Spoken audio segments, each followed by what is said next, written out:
What's going on, everybody? Welcome back to From Wreck to Wow. This is a hotel, a very cosmetic flip, 7224 Misty Meadow.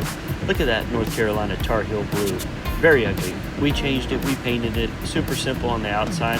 This was one we bought and wanted to do very little on the rehab, but spice it up to make someone want to buy it. We got a really good deal on the market.